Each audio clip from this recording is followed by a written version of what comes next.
Welcome. I invite you to find a comfortable seat or to lie down if that feels better, whatever supports a soft attention. Let your hands rest gently, and if it feels safe, close your eyes. Breathe in slowly and breathe out. In this quiet, settle your intention to listen, to learn, and to practice.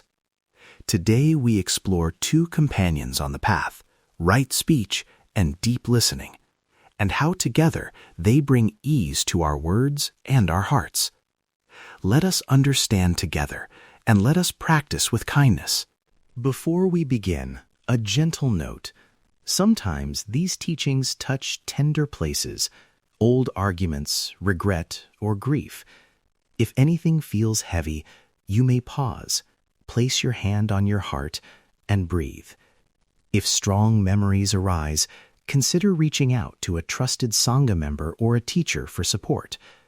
With that care in place, let us invite a simple question. Why does speech matter in the Dharma? In the Buddha's teaching, speech is not separate from our practice. It shapes our relationships, our intentions, and our own mind. When we speak with clarity and kindness, we reduce harm. When we listen fully, we heal separation. This is how we practice in daily life.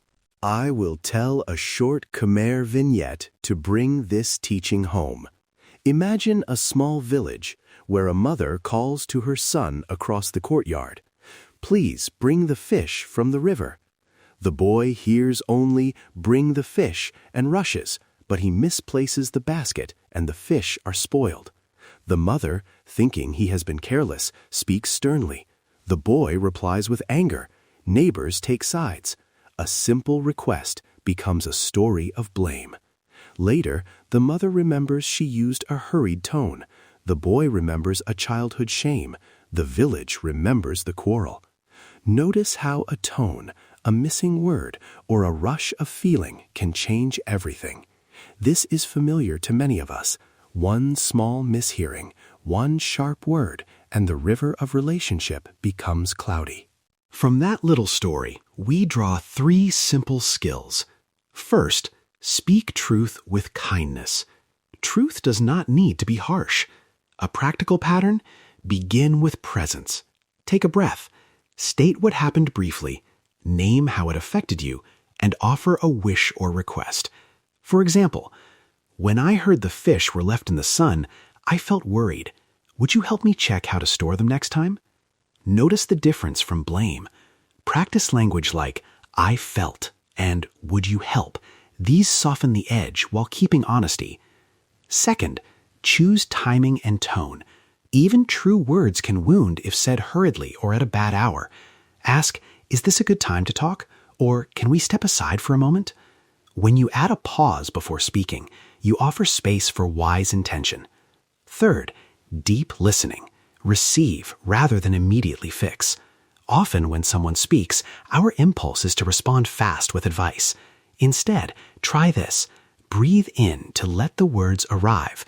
Breathe out and reflect back what you heard. Say, "What I hear you say is," this lets the other person feel known. These are small practices, but they change how conversation flows. Now we will rehearse together. I invite you to keep your eyes closed if it is safe and to use your breath as an anchor. I will guide brief alternations. First, a listening prompt, then a speaking prompt. Breathe in, breathe out. Listening prompt 1. Imagine someone says, "I'm overwhelmed." Breathe in to receive that sentence slowly. Breathe out and reflect back softly. "You feel overwhelmed. Tell me more." Pause and notice how the space feels. Speaking prompt 1. Now imagine you are the one who needs to share and say to yourself, "When this happens, I feel overwhelmed. Could you sit with me for a few minutes?" Breathe in, breathe out. Listening prompt 2. Hear the sentence, "I'm sorry, I forgot." Receive it without fixing. Think, "I notice you are apologizing." Speak gently if you need clarity. When you forget, "I feel," would you be willing to try this plan? Speaking prompt 2. Practice a brief, truthful line. I felt hurt when the meeting started late. Next time, can we begin on time? Breathe deeply between each line. If you feel stirred, return to 1 or 2 slow breaths. This rehearsal is not performance. It is a way to feel the difference between reacting and responding. Some conversations are difficult or unsafe. Here are 3 safety-minded guidelines. First, do not force disclosure. If someone seems overwhelmed or if you sense trauma, prioritize grounding over conversation. Offer, if now is too much, we can pause and come back later. Second, avoid using these phrases as tools to manipulate. The Buddha's ethics remind us, wholesome speech aims to reduce suffering, not to control. If you notice a motive to avoid responsibility, bring that into the light and practice repair. I realize I used that phrase to avoid the truth. I am sorry. Third, adapt to cultural context. Our Khmer sayings and gentle forms matter. Invite elders or Sangha members when unsure. Ask how a phrase lands in your tradition. If listening brings up painful memories, step away, breathe, and seek support. These precautions keep practice honest and safe. For the coming week, a simple micro-challenge, 1 mindful conversation per day. Day 1, practice asking for a good time to talk.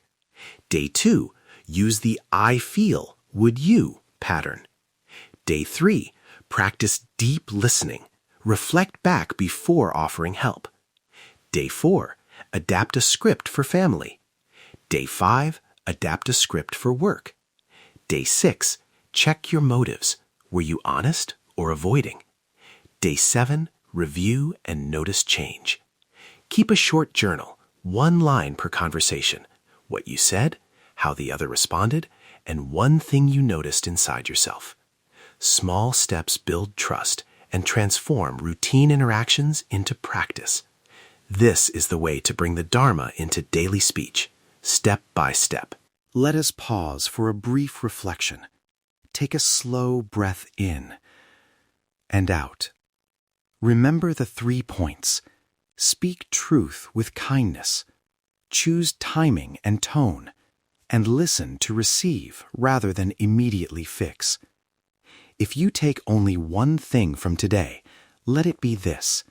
A single breath before responding opens space for wise speech. Sit with that for a moment. Notice the sensation of breathing and how that pause changes your posture, your heart, your readiness to connect. May you be well. May you be peaceful. May you be free from suffering. Thank you for practicing here with me. If this teaching felt useful, share it with someone who might need a gentler conversation today. Subscribe to Sal Sathya so we can walk the path together, 1 mindful word at a time. Thank you, and go gently.